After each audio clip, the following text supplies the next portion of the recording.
जय हिंद दोस्तों, आज के वीडियो में हम आपको बताएंगे अर्धवार्षिक परीक्षा सत्र 2022-23 कक्षा 10वीं हिंदी का पेपर। दोस्तों, आपका जो हिंदी का पेपर होने वाला है, यही पेपर आपकी अर्धवार्षिक परीक्षा में आने वाले है। बिल्कुल 100% रियल वाला पेपर आ गया है। दोस्तों, यहाँ पर देख लीजिए, इस पेपर का पूर्णांक होने वाला 70 अंकों का। और दोस्तों, इस पेपर में टोटल 12 क्वेश्चन पूछे जाने वाले हैं। और दोस्तों, इस पेपर का यहाँ पर समय होने वाला 3 घंटे 15 मिनट का। आपको सबसे पहले यहाँ पर कुछ निर्देश दिए हुए, इन निर्देशों को आपको अच्छे से पढ़ लेना है। इनको पढ़ने के बाद दोस्तों, आपका यहाँ पर पहला क्वेश्चन पूछे जाने वाला है। यहाँ पर देख लीजिए, निम्नलिखित अपठित गद्यांश को ध्यानपूर्वक पढ़कर नीचे दिए गए प्रश्नों के उत्तर दीजिए। दोस्तों, ये आपकी परीक्षा में 4 नंबर का अपठित गद्यांश पूछे जाने वाला है। इसको अच्छे से पढ़ लीजिए। इसको पढ़ने के बाद दोस्तों, आपको यहाँ पर 4 क्वेश्चन दिए हुए हैं। तो पहला क्वेश्चन पूछा है, उक्त गद्यांश का उपयुक्त शीर्षक दीजिए। तो इसका शीर्षक आपका आ जाएगा सामाजिक समानता। ठीक है, इसमें राइट आंसर आ जाएगा पहले में। ठीक है, दूसरे यहाँ पर देख लीजिए, समाज की उन्नति में बाधा का क्या कारण है, ये आपको बताना है। इसका उत्तर दोस्तों आपको यही से चार्ट कर लिख लेना है। ठीक है, यही से चार्ट लीजिए, तो इसका आंसर आपका आ जाएगा हमारे देश में सामाजिक समानता का अभाव है। ठीक है, तो इसका आंसर आप यही से चार्ट कर लिख लिए दोस्तों, आराम से मिल जाएगा। ठीक है, यहाँ पर तीसरा देख लीजिए, राजनीतिक समानता का घोटक क्या है। तो इसका उत्तर भी आपको इसी पेज से मिल जाएगा। यहाँ पर दोस्तों, यहाँ पर चौथा देख लीजिए, कानून और न्यायालयों में गरीब अमीर और उच्च नीच का भेद नहीं करना किस अधिकार के अंतर्गत माना जाता है। तो इसका उत्तर भी आपको यही से मिल जाएगा। ठीक है, कहाँ से मिलेगा मैं आपको बता देता हूँ। यहाँ से मिलेगा दोस्तों, यहाँ से मिलेगा आपको इसका आंसर। ठीक है, यहाँ से देख लीजिए, अच्छे से मिल जाएगा। ठीक है, जिससे आपके 4 नंबर इस क्वेश्चन के कंप्लीट हो जाएंगे। अब दोस्तों, हम चलते हैं क्वेश्चन नंबर 2 पर। निम्नलिखित पद्यांश को ध्यानपूर्वक पढ़कर नीचे दिए गए प्रश्न उत्तर दीजिए। दोस्तों, ये आपकी प्रश्न 4 नंबर का पूछे जाने वाला है।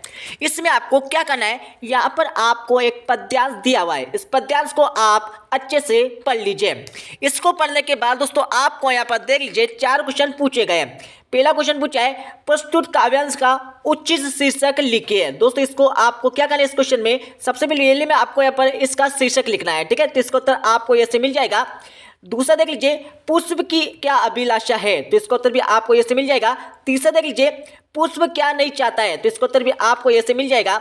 चौथा देख लीजिए, चाह नहीं देवों के सिर पर खालिस्तान इटलाओं में चाहो का क्या अर्थ है, ये आपको पता नहीं। इसका उत्तर भी आपको यही से मिल जाएगा। ठीक है, जिससे आपके 4 नंबर यहाँ से कंप्लीट हो जाएंगे। अब दोस्तों, हम चलते हैं खंडवा पर। इस क्वेश्चन में आपको क्या करना है, सबसे पहले यहाँ पर समझ लीजिए। इस क्वेश्चन में आपको यहाँ पर एक प्रार्थपत्र लिखना है। ठीक है, इस क्वेश्चन में आपको एक प्रार्थपत्र लिखना है। इसके अतो वाले क्वेश्चन में आपको क्या करना है, इसके अतो वाले क्वेश्चन में आपको एक पत्र लिखना है। ठीक है, तो आपको दोनों में से एक क्वेश्चन का आंसर अच्छे से याद कर लेना है। अब दोस्तों, आपके पर क्वेश्चन है, यहाँ पर 4 देख लीजिए, दिए गए बिंदु के आधार पर निम्नलिखित में से किसी एक विषय पर निबंध लिखिए। दोस्तों, यहाँ पर देख लीजिए, ये आपकी परीक्षा में 8 नंबर क्वेश्चन पूछे जाने वाला है। सबसे पहले आपको क्या करना है, आपको दोस्तों यहाँ पर बहुत सारे बिंदु दिए गए हैं। ठीक है, तो पहला बिंदु देख लीजिए, प्लास्टिक थैली पर्यावरण का दुश्मन। तो दोस्तों, आपको यदि इस पर निबंध लिखना चाहो दोस्तों, तो आप इस पर लिख सकते हो। यहाँ पर दूसरा दिया है, यहाँ पर देख लीजिए, नारी सशक्तिकरण। यदि दोस्तों आप इस पर निबंध लिखना चाहो तो इस पर लिख लीजिए। यहाँ पर तीसरा दिया है, गौ माता में फैली लंपी बीमारी प्रबंधन। यदि दोस्तों आप इस पर लिखना चाहो तो इस पर लिख लीजिए। दोस्तों, ये आपकी बीमारी अभी आई थी। ठीक है, जो राजस्थान में आई थी दोस्तों, ये सबसे पहले राजस्थान में ही आई थी। ठीक है, सबसे ज़्यादा वही पे फैली थी। ठीक है, यदि दोस्तों आप इस पर लिखना चाहो तो इस पर लिख लीजिए। यहाँ पर चौथा देख लीजिए, स्वच्छ भारत अभियान। यदि दोस्तों आप इस पर निबंध लिखना चाहो तो इस पर लिख लीजिए। ठीक है, अब दोस्तों आपका खंड 7 देख लीजिए।